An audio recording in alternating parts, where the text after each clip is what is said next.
Hello students, अपना Indian इनको का चैप्टर नंबर 6 चल रहा था। रिफॉर्म्स पढ़ रहे थे। कौन कौन से रिफॉर्म्स हम पढ़ चुके थे? इंडस्ट्रियल रिफॉर्म, फाइनेंशियल रिफॉर्म और फिजिकल रिफॉर्म, ये कंप्लीट कर चुके थे। नेक्स्ट आता है आज की क्लास में external sector reforms. External sector reforms include foreign exchange reforms and foreign trade policy reform. दो टाइप के रिफॉर्म्स आते हैं इसमें, एक तो एक्सचेंज रेट से रिलेटेड और एक फॉरेन ट्रेड पॉलिसी से रिलेटेड।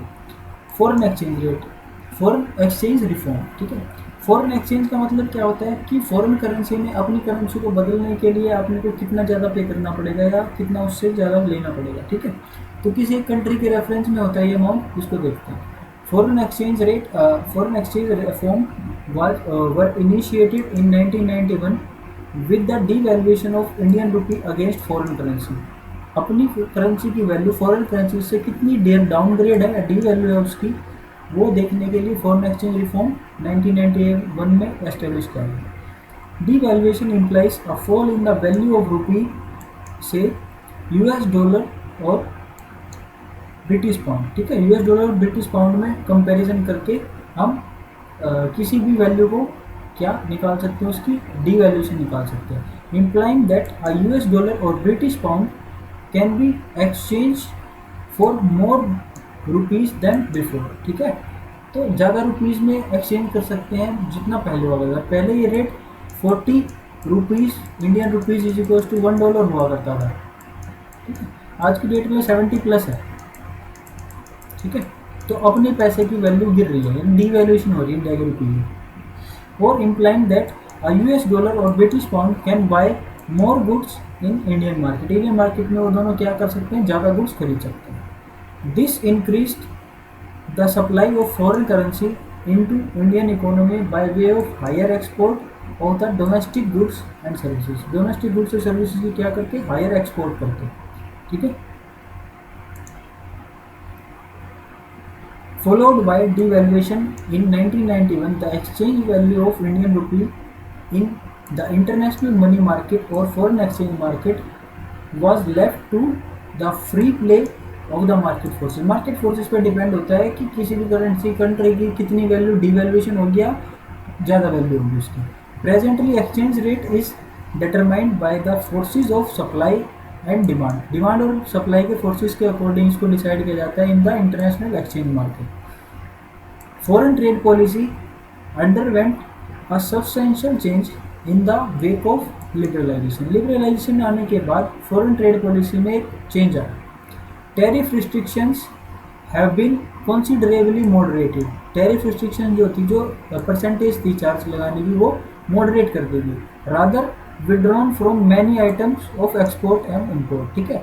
एक्सपोर्ट और इम्पोर्ट से उसको विड्रॉन करने की बजाय उसको क्या कर दिया गया, मॉडरेट कर दिया गया, यानी कि हल्की सी डिफिकल्ट बना दी। पहले 3 लेवल होते हैं, ईजी, मॉडरेट और टफ, ठीक है। तो मॉडरेट लेवल पे लेके आए।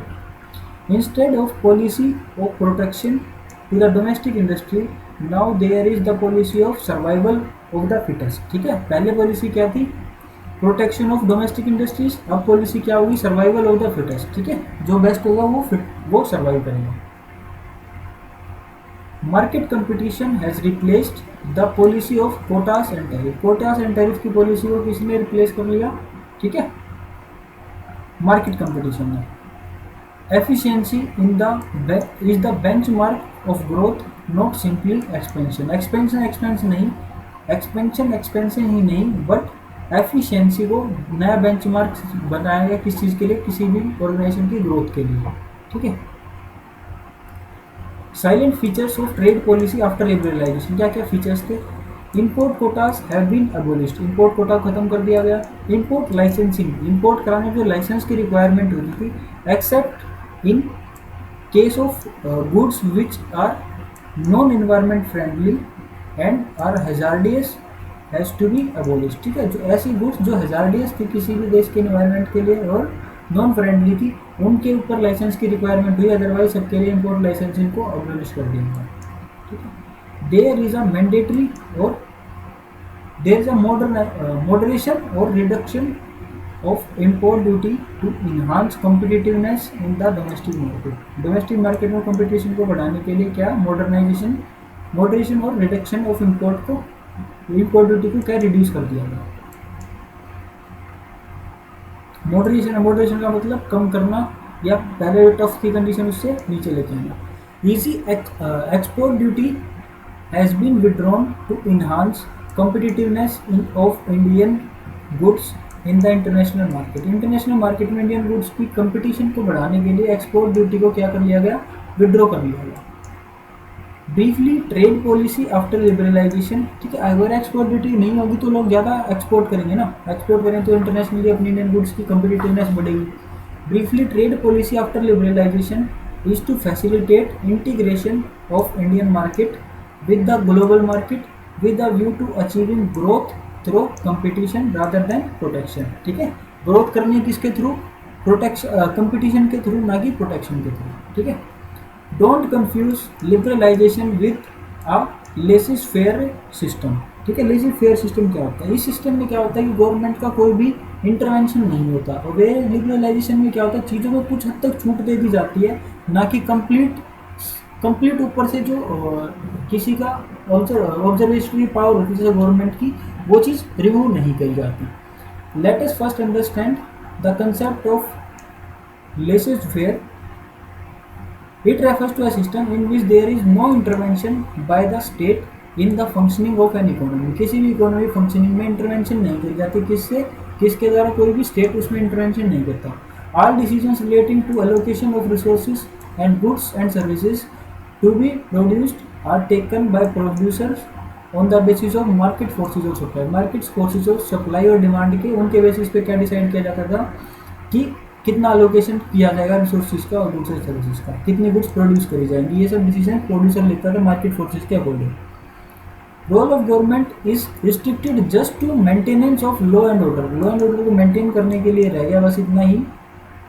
Defence of country from external aggregations, it is nothing beyond being a night watchman of the country. ठीक है, उससे ज़्यादा कुछ नहीं है। लिबरलाइजेशन क्या है, liberalisation should not be confused with laissez faire system.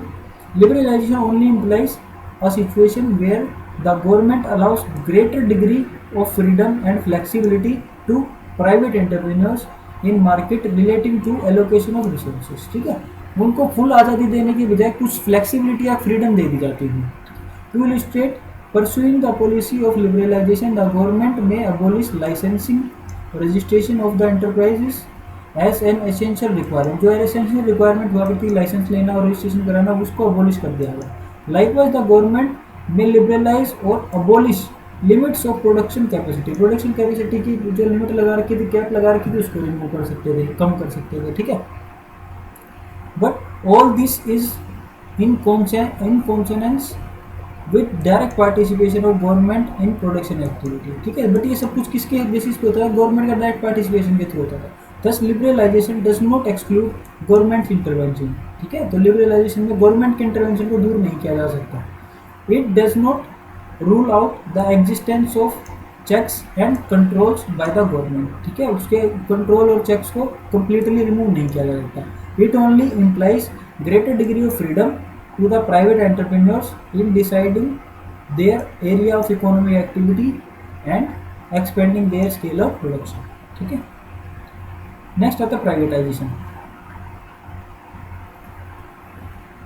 Privatisation क्या होता है, तो गवर्नमेंट सेक्टर के अंदर जो पब्लिक सेक्टर के अंदर जितनी भी चीज़ें आती थी, उनमें से बहुत सी चीज़ों को क्या कर दिया गया, प्राइवेटाइज कर दिया गया। यानी कि लोगों को, आम पब्लिक को बोल दिया गया कि अगर आप आना चाहते हो इस कंपटीशन में तो आप आके बिजनेस को टेक ओवर कर सकते हो। Privatisation is the process of involving private sector in the ownership and operation of the state own enterprise. जो स्टेट के अंदर आती थी एंटरप्राइजेस, उनमें को किसमें प्राइवेटली सेल कर दिया गया। ठीक है, तो प्राइवेट सेक्टर को ओनरशिप और उसका ऑपरेशन दे दिया गया। It implied gradual withdrawal of government ownership management from public sector enterprises. ठीक है, ग्रेजुअली यानी धीरे धीरे क्या हो गया, पब्लिक सेक्टर एंटरप्राइजेस का ओनरशिप और मैनेजमेंट कहाँ चली गई, प्राइवेट सेक्टर के पास ट्रांसफर होगी। It may happen in two ways, outright sale of government enterprise to the private entrepreneur. Private entrepreneur को पूरी ऑर्गेनाइजेशन एंटरप्राइज को सेल कर देना। नेक्स्ट आता है withdrawal of government ownership and management from the mixed enterprises. The enterprise is jointly owned by and manage by government and the private entrepreneurs. ठीक है, तो उसमें गवर्नमेंट का भी कुछ शेयर रह गया और प्राइवेट सेक्टर को भी कुछ शेयर दे दिया गया। ठीक है, तो ऐसे दो तरीके थे। ठीक है, चलिए बाकी देखते हैं नेक्स्ट क्लास में। नीड कॉर्पोरेटाइजेशन को कल से शुरू करेंगे।